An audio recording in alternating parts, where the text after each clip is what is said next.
to Agenda Alexandria. We're doing something a little bit different this month. We're very excited to be here at Alexandria City Hall with our police chief and our fire chief. So let's get right into it. I want to introduce our new police chief and our new fire chief, Police Chief Tarrick McGuire. Thanks for joining us. Thank you. Honored to be here. And we're also honored to be joined by our new fire chief, Felipe Hernandez. Thanks for joining us. Thank you for the opportunity. Great. So you guys are both new, relatively new to the city of Alexandria. The police chief joined us in November 2024, and the fire chief joined us in July of 2024. So less than a year for both of you. Let's start by just learning a little bit about your background and what brought you to Alexandria. Chief McGuire, let's start with you. Tell us a little bit about yourself and what brought you to Alexandria. So as people remind me all the time, my voice sounds a little bit different than people in this region. I'm originally from Dallas, Texas. I was born and raised there. And after coming out of college, I joined the Arlington, Texas Police Department. I did over 22 years there. Started as a police officer, ended my career there as assistant police chief. But people often ask me, why did I come to Alexandria? And so this is not really a new area to me. In 2016, I was a policing fellow, and I worked on a national initiative to improve policing. And I lived in this city for a year, and I was working with the Obama administration and also the Department of Justice. And so Alexandria was a home of mine for an entire year. I learned this city, learned the area and the region. And thought if I ever got an opportunity one day to become a police chief, this is one of the places that I desired to be. And so, many, many years later, here I am. And with your dream job. Absolutely. Great. As you stated, I've been here since November of last year and working with the men and women in the community. Great. Chief Hernandez, similar question to you. You joined Alexandria's fire department in last summer. Tell us a little bit about yourself and your background. Yes, I was born and raised in New York City. In my senior year of high school, my brother was an NYPD officer, wanted to transfer somewhere else. So he went up to upstate New York, Rochester. Being the big brother, he wanted to take his little brother with him to a better location. So being to a new area, I was looking for something to do. He recommended I volunteer at the local fire department. Sure enough, I did, and I fell in love. I did want to be a police officer, but luckily I got a little smart about it, and I became a firefighter. So I took that path to become a firefighter, joined the Rochester Fire Department, made it up the ranks to fire chief, retired back in 2023. From there, went to the state as a superintendent of the New York State Fire Academy. However, I noticed I missed the fire service. I wanted to continue being a fire chief, and this opportunity came up. In my entire life, I've been in New York State. I've never left there for the most part. My first adult vacation was actually the city of Alexandria back in 2001 when I came to this area and visited the DC area. So familiar with the area. It's very similar to Rochester, which I think is beneficial. So I get Really? Well, in regards to size, size of the fire department, the way their operations are set up.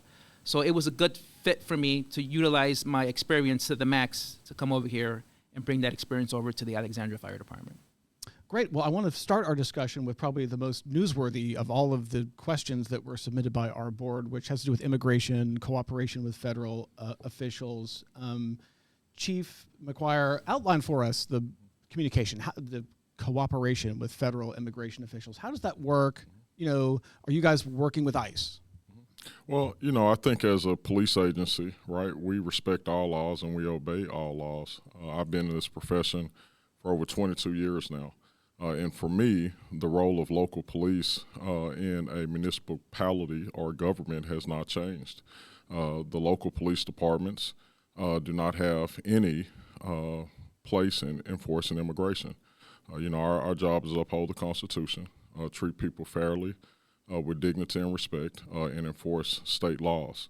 Now, we do work with the federal government on multiple task force as it relates to addressing violent crime, as it relates to addressing narcotics, right? But each and every entity has their particular role to play in the process. And so we know that ICE, right, has historically enforced immigration enforcement. So to answer your question, we as a public safety agency, we obey all laws, but historically, our policy has replicated this for quite some time. and everywhere that I've been as a police officer, local police have never had a role in the enforcement of immigration enforcement. Where we've seen this really become an issue is really more with sheriffs potentially detaining people longer than their sentences, the detainer requests, which is, of course, the sheriff's office. That's different than your organization. But I'm wondering if you've ever received a request from the federal government to detain people. No, we haven't. I know that Sheriff Sean Casey here in the city of Alexandria, highly respected law enforcement professional. There are persons that he is required to detain, right, and working with federal agencies. And I think he's made public comments and statements on their roles and responsibilities. But again, I think here we represent the values of our community. But we ultimately respect all laws, but the role of local police here is to enforce local and state laws. And so, Sheriff Casey has housed many individuals here in our facility from a federal standpoint, probably dealing with those that have been identified as terrorists. And so he has a role and responsibility as it relates to detention. But as far as immigration enforcement for local law enforcement, we have never historically had a role in that here. And we respect all our federal partners, regardless of who they are. But we know that there are separate roles and responsibilities and law enforcement responsibilities, and we carry out that mission to ensure community safety. And I'm wondering if there is any opportunity for the fire department to cooperate, not necessarily with immigration, but just all across many things that the federal government is involved with. Well, what is the relationship between the fire department and the federal government? I mean, the only main relationship, obviously, are the grants that we receive for a lot of the technical rescue programs and emergency management stuff that we do. Are any of those at risk? At this time, no, but obviously we're always monitoring things to see if they do become risk, how are we going to handle those situations. In regards to what's been happening, obviously the fire department responds to all medical calls. So it really doesn't matter your nationality or your immigration status. We're going to come and help and do our job. So that part doesn't affect us at all. Same question about grants. Are any of your grants at risk? Not as of right now. I think that it's important, right, for us to manage our budgets, right? It's important for us to plan in accordingly. I know that many communities have done that, right? Some are being affected by that. The Department of Justice Cops Office has been a historical entity up under the Department of Justice, right? And what we do know through multiple presidential administrations that there has been support for law enforcement, right? And some of those grants support us in fighting violent crime. They support us in building public trust and community trust. Right, and that's continuing to go on as we see it today.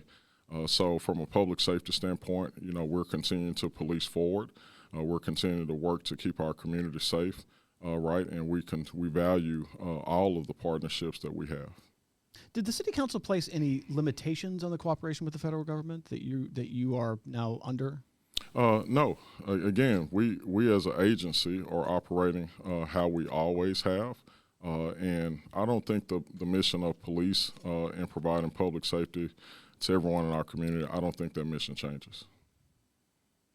So we got lots of questions submitted by members of our Agenda Alexandria board. There was one theme that came up that I thought was kind of interesting, noteworthy, jumped out at me, was people being reluctant to call 911.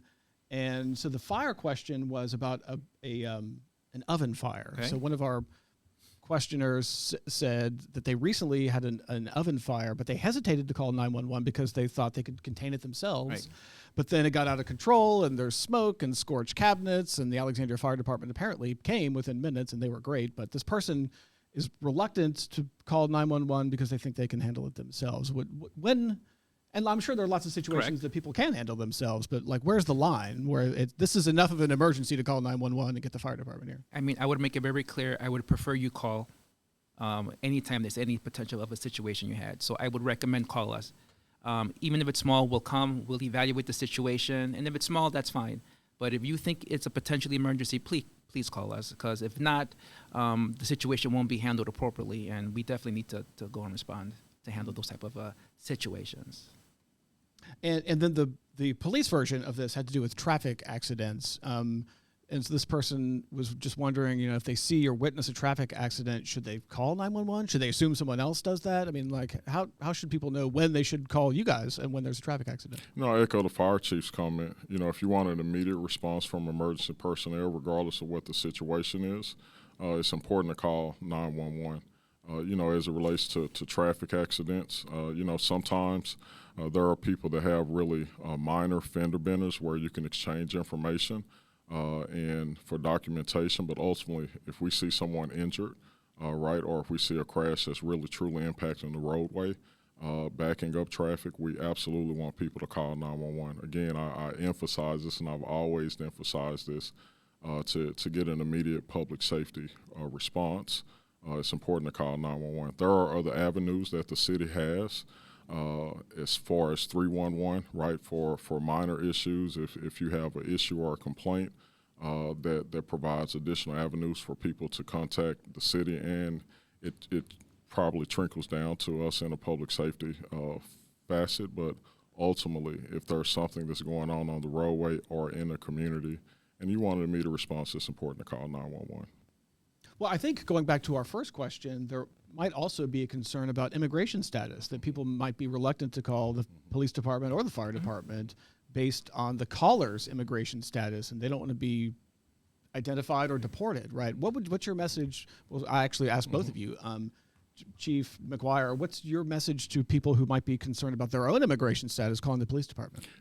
Public trust is essential, right? And that is essential to how we protect people.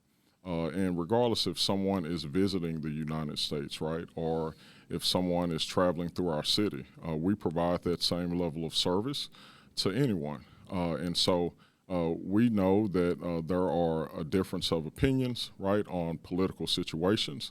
But as a police department, we remain apolitical. We don't lean to the left. We don't lean to the right. We stand on the side of justice. Is there a circumstance where someone might call the police department to report a crime when they might be identified, their immigration status might be identified in some capacity? So we don't ask about immigration status. Again, we're concerned about providing, fair and being partial to the law as a public safety instrument, right? Standing, again, in the space of justice. And so if someone has been a victim of a crime, regardless of who they are or where they are from, we're going to respond. We're going to take the appropriate action in accordance to our state and local laws, and we're going to try to work to bring justice or peace to that person. Same question to the fire chief, Chief Hernandez. Should people be worried about their immigration status if they want to call and report some sort of fire? Not at all. Similar to what the chief said and what I said earlier, we go to these calls to help people. We don't get into a situation where we're asking about your immigration status or who you are. Basically, we're there to help. The most we'll ask is maybe for the phone number and name of the homeowner, just for tracking purposes. But for the most part, we don't get into those specific details. We're just there to look at the situation, mitigate the situation, and provide further assistance if needed. But other than that, we don't get into those specific type of details.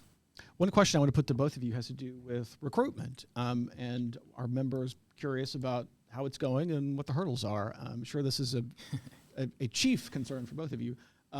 Chief McGuire, I'll start with you. How is recruitment going?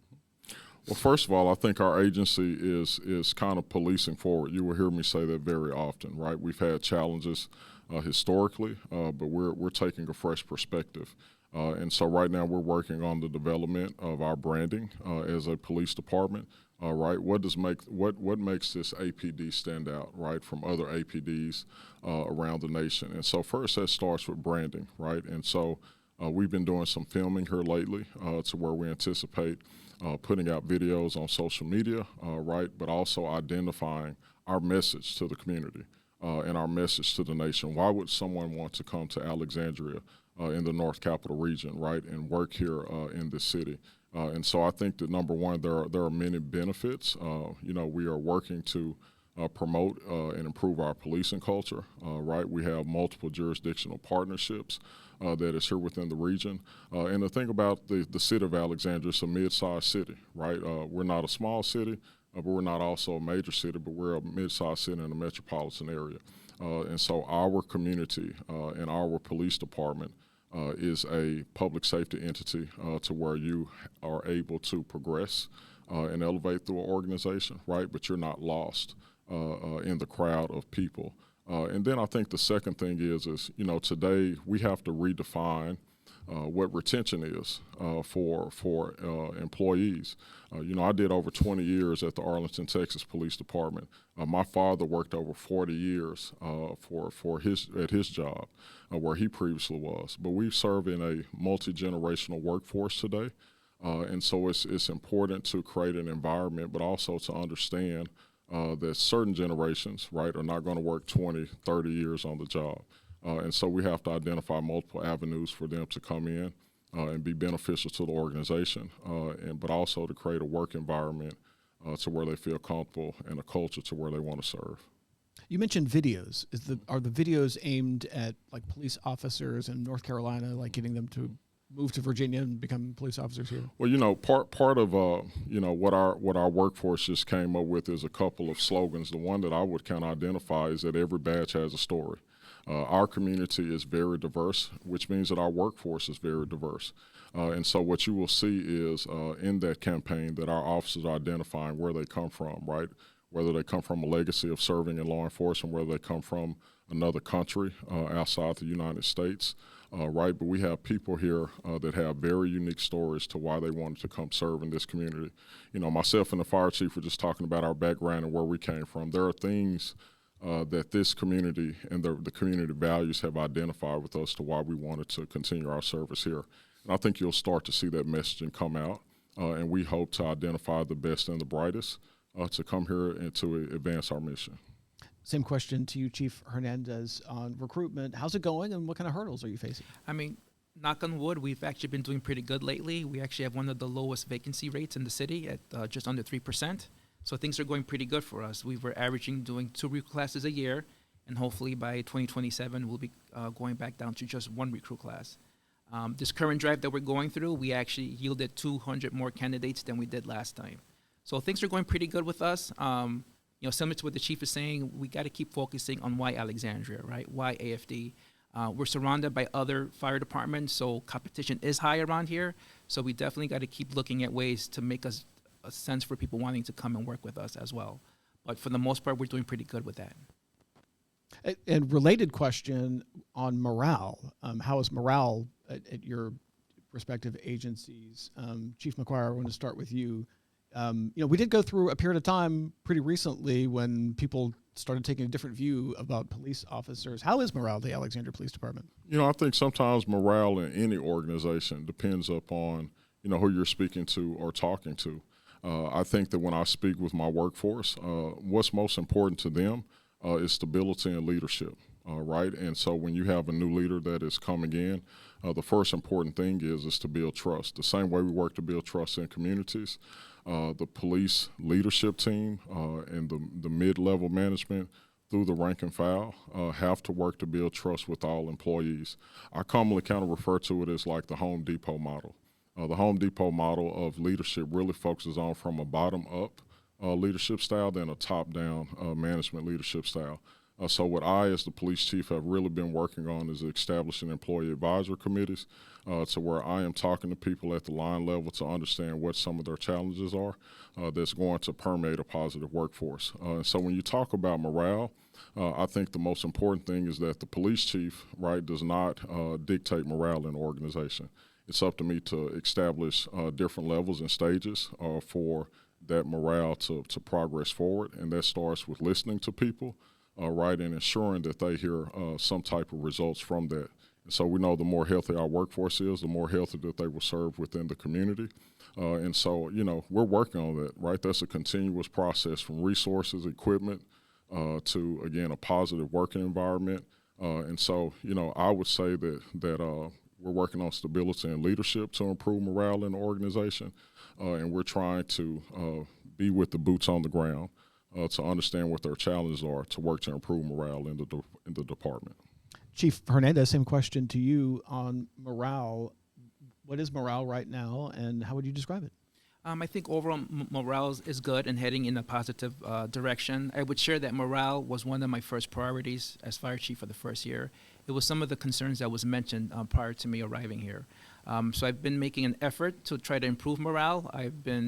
My focus especially meeting with the membership, is transparency, create that trust, and to listen to them. And a lot of things they've been noticing is during these conversations, the stuff that I'm hearing, I'm actually making adjustments to what's being said. So they see that they're being heard, but also being listened to, and actually actions are occurring because of what they're telling me.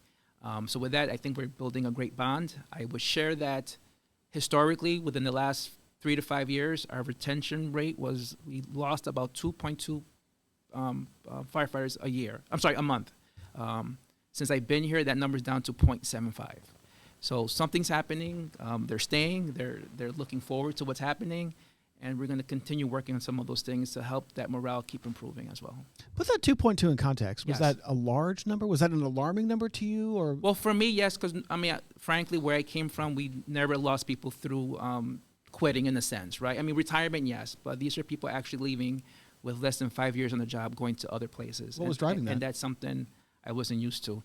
Well, a lot of it has to do maybe with thinking that there's other better opportunities in other places. And, some of them may be traveling from other places, and it'd be easier for them to go work closer to where they live. A lot of times, too, sometimes you think the grass is always greener on the other side.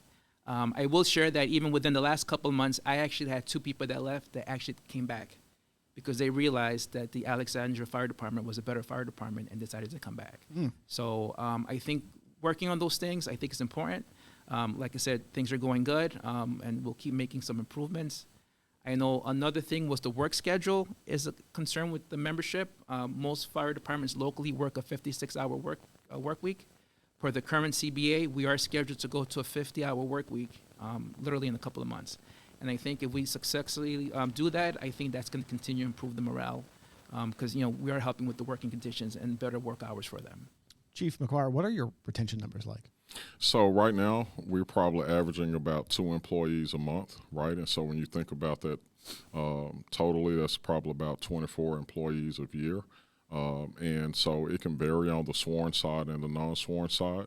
And so I get an opportunity to sit down with people and do an exit interview before they leave, right? And so some people, as the chief identified, have retired after 20 plus years or 25 plus years in service, while others are working to, go and be back in regions where their families are, to be closer to family. And then you have some employees that leave to seek other opportunities. And so, it's going to vary by person to person. But again, we're just trying to work to identify qualitative data from when people leave so we can identify key emerging themes. And that provides a infrastructure for us to think forward about those issues surrounding retention and where we make those organization improvements at. You say you want to identify emerging themes. What are the emerging themes? Or have any, maybe I should ask it this way, have any themes emerged? Not really. I haven't really received a lot of negative feedback, right, as it relates to why people are leaving the organization. Some are seeking additional professional opportunities in a non-sworn capacity. Right, based off of their skill sets or skill sets that they have learned when they have been at the agency. The great thing that I always tell people when I sit down with them is that when you leave on a good note, right, you can always return. And so a lot of times when we have those conversations, they're transparent. And again, some are saying that, hey, I'm moving back to be with my family. My parents are kind of getting older, or, I miss my family, and so I'm going back to those particular locations. And then we have some men and women that have served our city probably most recently for over 40 years, to some to 28 years, right, to where they are at the point of retirement. And then there are those that, are seeking a different work-life balance, and they're moving on. So I think it's a myriad of factors, but when you look at progressive, processes to where there's recruitment and retention, you definitely want to pay close attention to exit interviews because it can give you some insight on how to improve the organization. We have a question submitted about accreditation. One of our Agenda Alexandria members noticed that recently the fire department had been granted a status by we have to read this here, Commission on Fire Accreditation, International Accredited Agency, CFAI, through the Center for Public Safety Excellence, CPSE. Nice job. That's a lot of acronym. That's why I've got the card. What does this mean? Well, it's great for us. I mean, basically, we got evaluated by a third party in regards to our performance, right? We actually had to be evaluated for several hundred key performance indicators. Once that was done, a peer team came to discuss those matters, and then they provided recommendations in areas that we could improve. And then part of the process of getting accredited was to show that we are making some of those improvements in those areas. So if anything, it shows a very proactive, forward-thinking fire department, a fire department that's always constantly evaluating themselves to be better, which I think is very important. That's why I was very excited about the process, because excellence, you always have to continue to improve. So it helped us open up our eyes in some of the areas that we do need to improve, and it's something that we look forward to continue to improve as we keep moving forward with the process. It was an honor to get accredited. I would share that currently there's only we're one of out of 312 internationally that are accredited agency. So definitely hard work, but something that's very positive for the city. And Chief McGuire, similar question to you, which is I know that your agency also has accreditation. I think a lot of people look at this and say, does this really matter? I mean, what would happen if Alexandria didn't have accreditation? Well, first, shout out to the fire chief for getting the fire department accredited. I think accreditation is very important, right? Because it's a self-checking system where independent personnel that have background and experience catered to your profession come in. They evaluate your policies. They tell you where policies need to be updated. They look at your practices, right, and they provide that assessment. I think it identifies a gold standard, right, on what we should be doing and what we should not be doing. And like any other organization, whether it's a professional organization, whether it's a Fortune 500 company, I think you should always be looking for continuous self-improvement. And so that accreditation not only provides that standardization, but it provides the continuous improvement and the self-correcting actions that we need to have in public safety because we serve the community. Okay, my next two questions here are specific, one for the fire chief, Sure. one for the police chief. One of our Agenda Alexandria members had a question about smoke detectors, which of course should be changed routinely, but our question writer noted that's hard for seniors. It's difficult for people who can't get on ladders or have mobility issues. Is there a service to help people with smoke detectors? Yes, actually, the Alexandria Fire Department does help people install smoke detectors if needed. We also include our fire safety division as well to come and assess. So if someone has any concerns, if someone needs us to check their smoke detectors, then they could definitely give us a call. That's not an issue. I mean, it's important to have them. Per the code, they need to have one in each bedroom and one outside each living quarter as well, and per floor. Also, let's not forget the carbon monoxide detectors as well. Those are very important, and those are required one per floor as well. So we ask that people do try to maintain those. If they can't, definitely call us, and we'll come and help them if they're having issues installing those. And when they go off, the carbon monoxide detector, people should call the fire department to come. Anytime. I want to make this very clear. We had an issue in my house where it went off and it was clearly malfunctioning, but we called the fire department anyway. Exactly. Even if you're not sure, once again, we like coming to help our community. It's not an issue. Don't be afraid to call us. That's the whole purpose. It's going off to tell you there's a potential problem. Let us come and evaluate if there is a problem for you.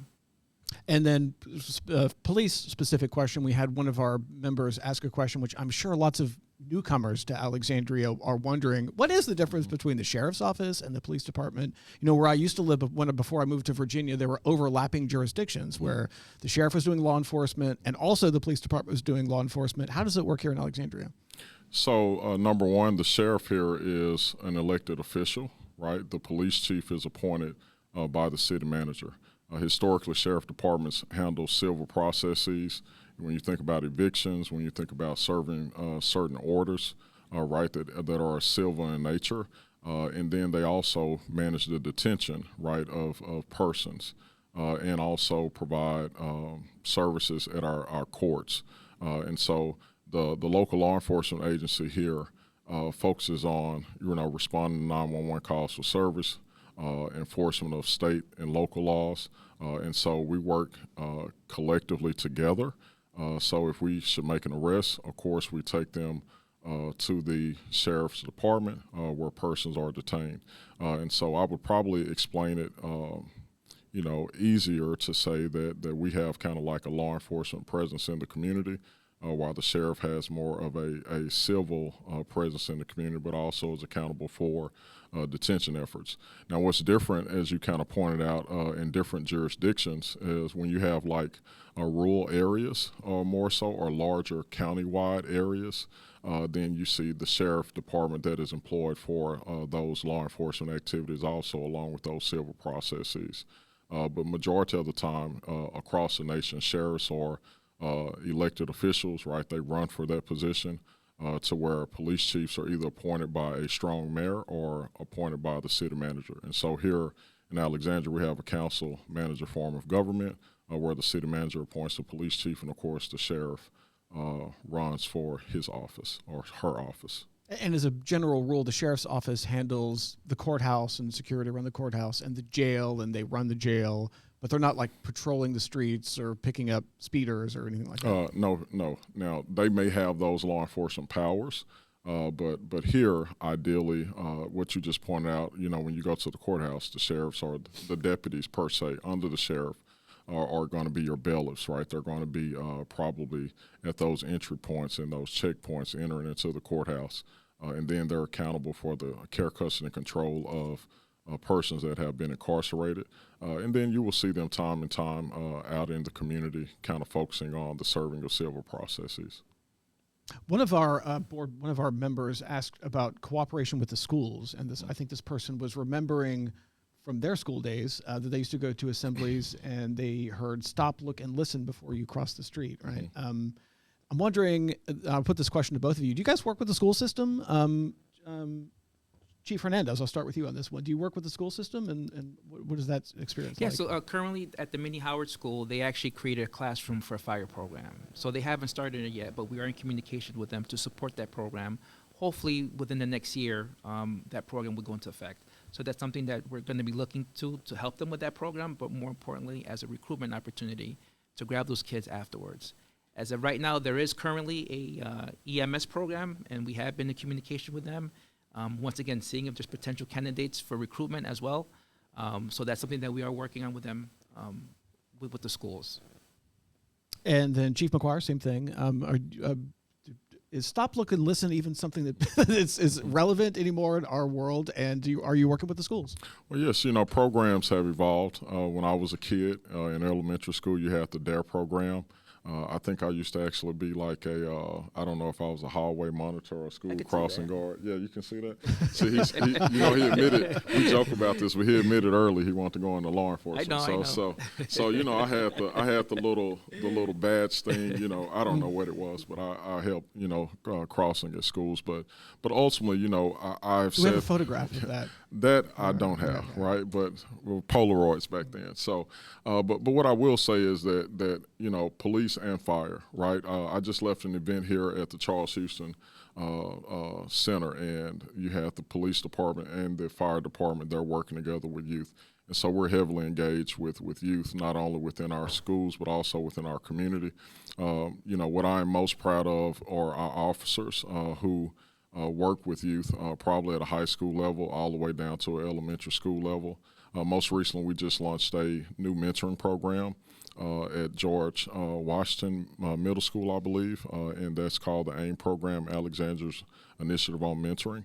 It's a police-led program, and we're really focused on building these emotional, social, and well-being of youth in our community.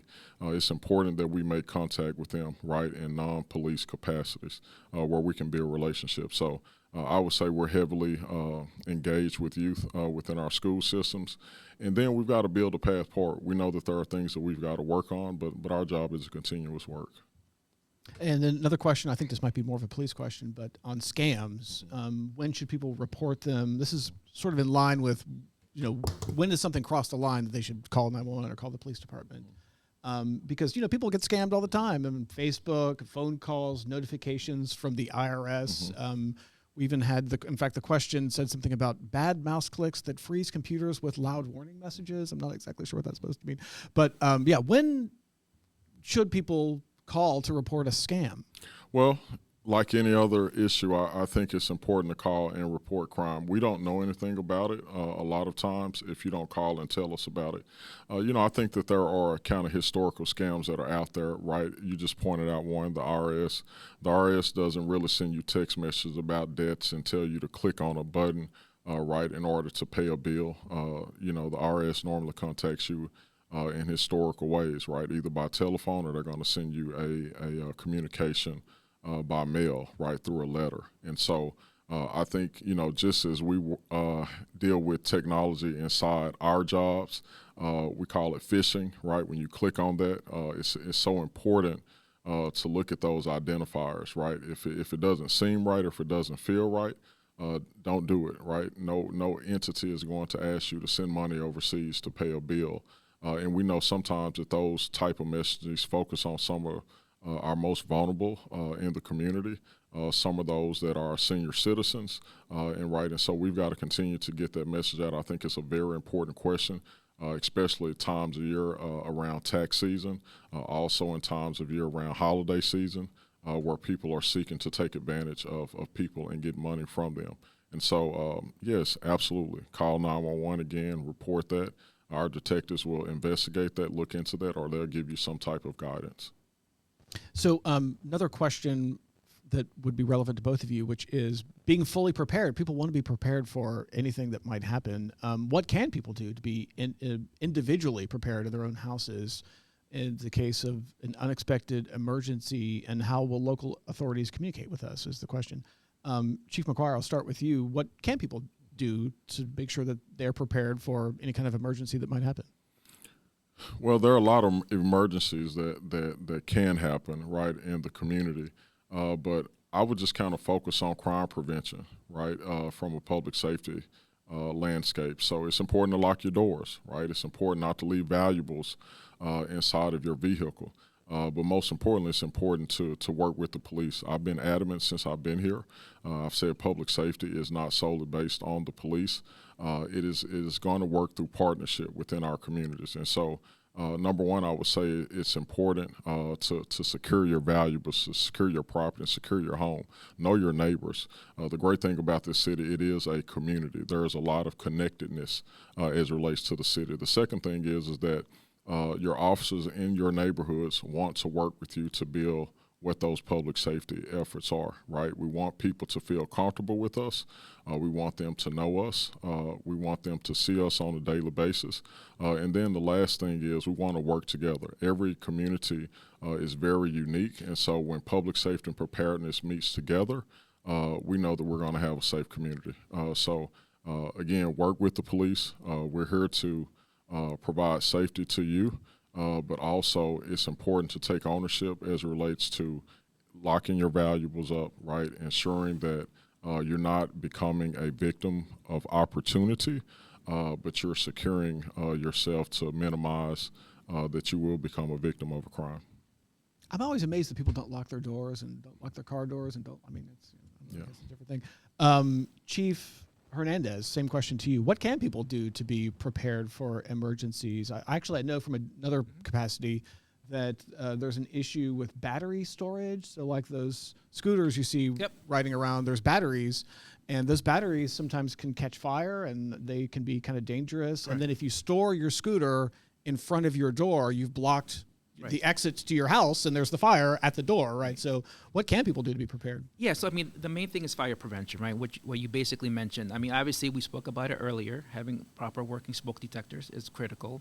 In regards to the scooters that you mentioned, one of the main issues with those is people buying aftermarket batteries that aren't the appropriate batteries. That's usually what's been causing a lot of the problem. So avoid any type of aftermarket replacements is critical.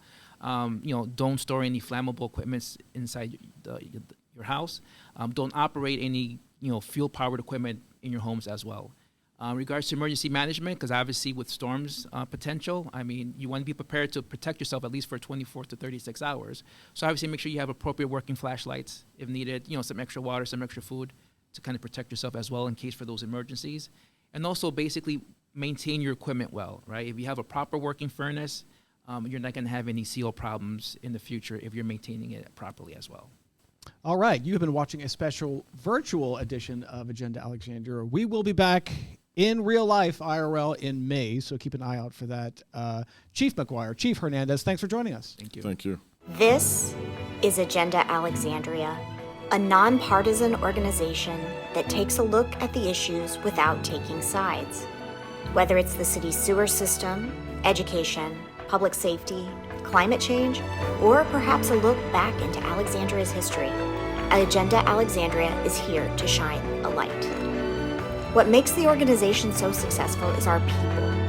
The people who run it, our panelists, our moderators, and of course, our members. Agenda Alexandria is a member-funded organization, and we invite you to become one today by visiting agendaalexandria.org.